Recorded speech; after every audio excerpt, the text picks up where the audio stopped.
এটা কাজের মধ্যে পড়ে না। আপনাদের রেশিও অনুযায়ী, আপনাদের এস্টিমেট অনুযায়ী এটা কাজের কোনো ইয়ার মধ্যে পড়ে। কন্ট্রাক্টরের নির্দেশে করছেন। কন্ট্রাক্টরের নাম কি ভাই? সবই উনি বলছে যে এইভাবে কাজটা পরিচালনা করে। দৈনিক প্রায় হাজার হাজার মানুষের যাতায়াত এই রাস্তা দিয়ে। এছাড়াও কৃষি নির্ভরশীল এই এলাকার সকল মানুষজন, যাদের কৃষিকাজ বর্তমানে তারা অসম্পূর্ণ অবস্থায় রয়েছে বা জমিতে ফসল চাষ করতে পারছে না কিংবা জমি চাষাবাদ করতে পারছে না, তার একটি মাত্রই কারণ, সেটি হচ্ছে এই ব্রিজ নির্মাণের কাজ। এই ব্রিজ নির্মাণের কাজ অনিয়ম দিয়ে ভরপুর, যা জানালেন স্থানীয় লোকজন। এছাড়াও এখানে যারা চলাচল করেন তারা এই কাজটি দীর্ঘদিন ধরে স্থগিত হয়ে থাকার কারণে সঠিকভাবে যাতায়াত করতে পারছেন না। এর নেপথ্যের কারণ কি ঘটনা ঘটেছে সেই সম্পর্কে জানাবো আজকে। শুধু বালু দিয়ে কাজ করছে। আমি বলছিলাম বিদায় আমাকে হচ্ছে চারটা বালু, তুমি কি একটা খাও কেন? কথা বলছেন? কে বলছে সেটা? এই কন্ট্রাক্টর। কি ধরছিলেন কোন অনিয়ম? এটা অনিয়ম কি রকম, মানে খোয়া কম বালু দিয়ে কাজ করতেছে। কথা বলছি, এখনো আমি দেখাচ্ছি।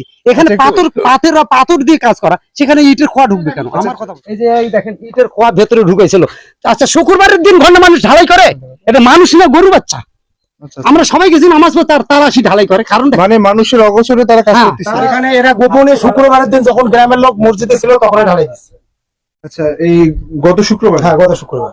তো আপনাদের ধারণা যে এখানে একবারই নিম্নমানের কাজ? একদম নিম্নমানের কাজ। ওখানে সিমেন্ট আছে, দেখেন ওই দলাগুলো সিমেন্ট, ওই সমস্ত বস্তা নিয়ে আসে। ওটা ভিডিও করবেন ভাই, দেখেন এই সিমেন্ট গুলো আসলে দেখেন, এটা কিন্তু আসলে সিমেন্টের মধ্যে পর্যায়ে পড়ে না, সম্পূর্ণ পাথর হয়ে গিয়েছে। এটা কি আসলে প্যাকেটিং? এই ধরনের প্যাকেট থেকে এই যে এই সিমেন্টটা দেখানোর চেষ্টা করি, এটা কিন্তু পাথর হয়ে গেছে। আর এটাকে কোনোভাবে গোলানো তো যাবে না, তাই না?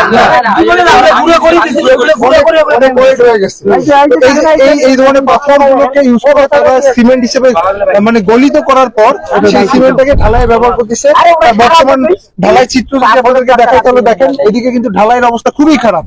মানে পাথরগুলো খসে পড়তেছে, পাথরগুলো কোনোভাবে আর কি টিকে থাকবে না। এইখানে সিমেন্টের কোনো ব্যবহার হয়নি। তো আপনাদেরকে একটু কাছ থেকে ব্রিজটিকে দেখানোর চেষ্টা। এই যে আসলে আপনি যে কথাটা বলছিলেন, এই যে এখানে একটু কাছ থেকে দেখা, এই যে যেখানে পাথর দিয়ে সম্পূর্ণ ঢালাইটা করার কথা, সেখানে ওই খোয়া দিয়ে ঢালাই গুলো করতেছেন এখানে। এছাড়াও আর কি কি সমস্যা হয় দেখেন ভাই, এখানে হাত দিয়ে খোলা আছে, দেখেন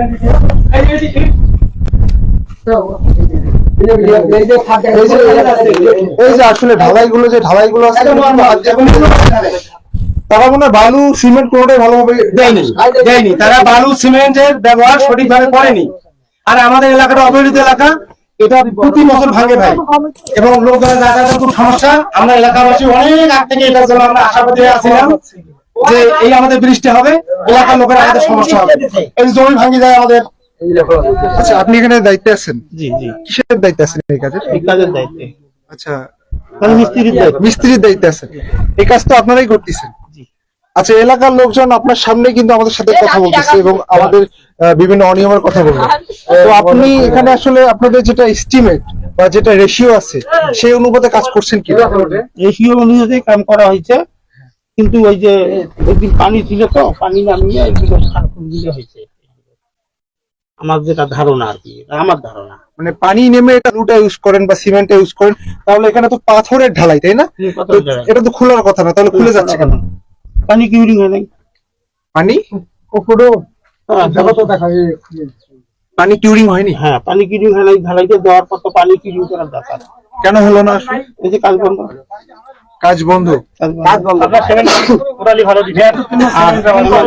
কয়েক বস্তা ছিল।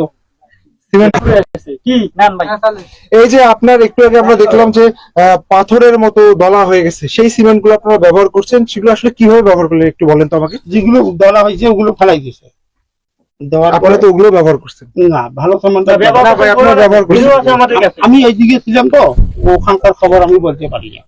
কেন বলতে পারবেন না? আপনি তো একজন মিস্ত্রি, এখানকার দায়িত্বে আছেন সব বিষয়ে, আপনাকে তো সব বিষয় জানতে হবে, তাহলে আপনি কেন সেই খবরটা রাখবেন না? আপনি তো আমি যাওয়া ইচ্ছা করতে পারিনি, আমি ছাদের উপরে ছিলাম। আপনার এখানে কাজ করতে হলে, আপনি যেহেতু এখানে হেড মিস্ত্রির দায়িত্বে আছেন, অর্থাৎ ফোরম্যানের দায়িত্বে আছেন, আপনার ইঞ্জিনিয়ার যে ডিরেকশন দিবে সেই ডিরেকশন অনুযায়ী আপনি আপনার মিস্ত্রিদেরকে কাজে লাগায় সেই কাজটা করাই দিবেন।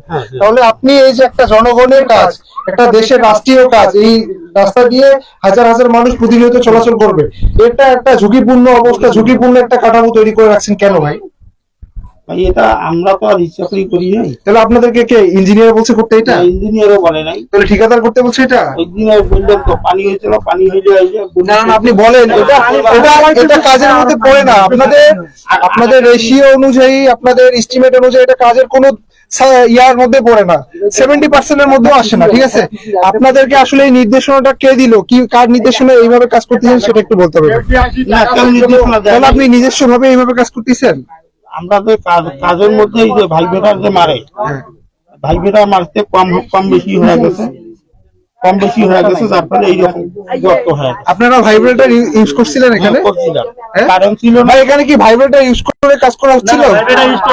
এটা এনারা বলতেছে ভাইব্রেটর ইউজ করা হবে না। ভাইব্রেটর মারলে এই ধরনের কাজ হইতে পারে। ভাইব্রেটর করছিল একদিন, আমি দেখছি, কিন্তু শুধু একদিন ঢালাই কাজ সম্পূর্ণ হবে না, একদিন ওই ঢালাইতে আমাদের কেউ ডাকায়ও নেই, আমাদের ওনারা ঢালাই দিয়ে আমরা নামাজ পড়ে চলে গেছি। আচ্ছা, আপনি বলছেন ঢালাইয়ে আপনি পানি দিতে পারেননি বা আপনার বিভিন্ন কজ দেখাচ্ছে, ঠিক আছে? এই গর্তগুলোকে খুব ধরা লাগতো, পরে দিনে পানি আমরা যেমন খুলছি, হ্যাঁ। খুলার পরে এইগুলো একটু করে থাকে না যে থাকে, কি থাকে? এই যে হানিকম, এগুলোকে বলে আপনার মিস্ত্রি ভাষায় হানিকম। হ্যাঁ। এগুলো সমস্ত খোলার পরে একবার পানি দেওয়া লাগতো, আচ্ছা। খুলে ফেলে দেওয়ার পরে এইগুলো সিমেন্ট বেশি করে দিয়ে গর্তগুলো ভরে দেওয়া লাগতো, তাহলে জিনিসটা সুন্দর দেখাইতো উপরকার মতো।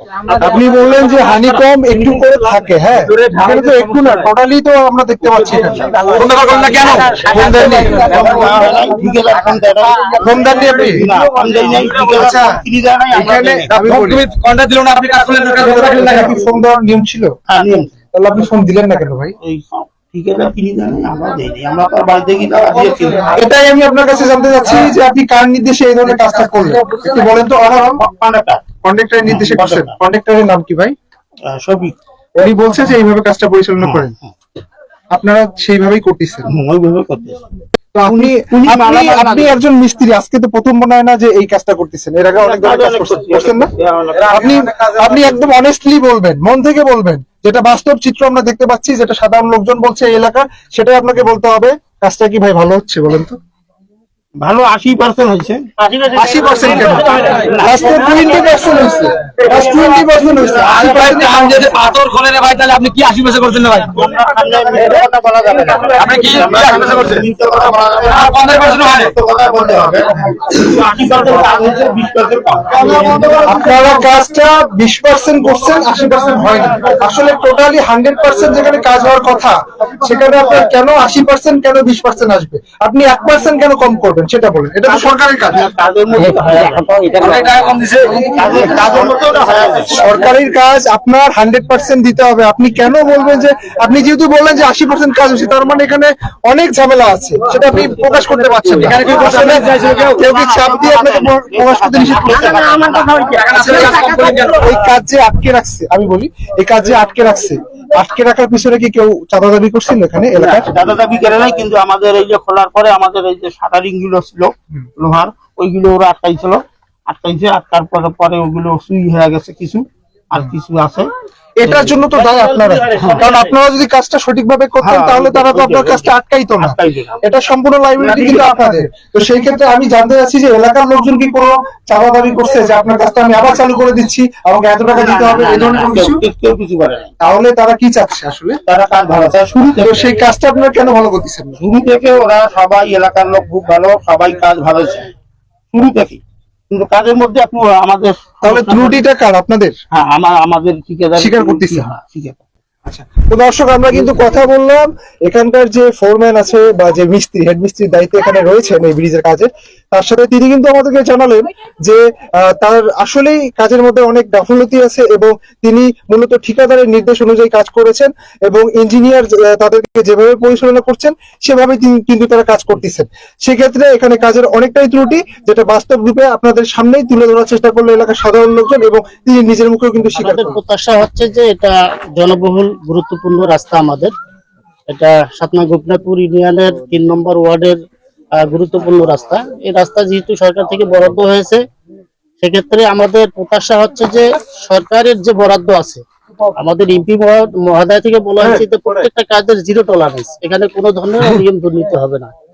সেক্ষেত্রে আমাদের এলাকার ছেলে পেলে পিকনিক অমুক তমুক ঘাট দিয়ে এটার জন্য আমরা সচেতনতা হবে সমাজকর্মী হিসাবে আমরা তাদেরকে নিষেধ করছি যে আমরা কাজ চাই 100। যে এখানে যে অনিয়ম ভাবে কাজগুলো হয়েছে এই আর যেন কোথাও না হয়, বা এখানের যে অসম্পূর্ণ কাজ আমরা সম্পূর্ণ চাই, পুনরায় নির্মাণ হবে। কারণ যেখান থেকে সমস্যা আমরা দেখেছি সেখান থেকে যেন ভেঙে ফেলে আবার নতুন করে করা হয়, এটাই আমার প্রত্যাশা এবং আমার গ্রামবাসী সবার প্রত্যাশা। কথা ঠিক।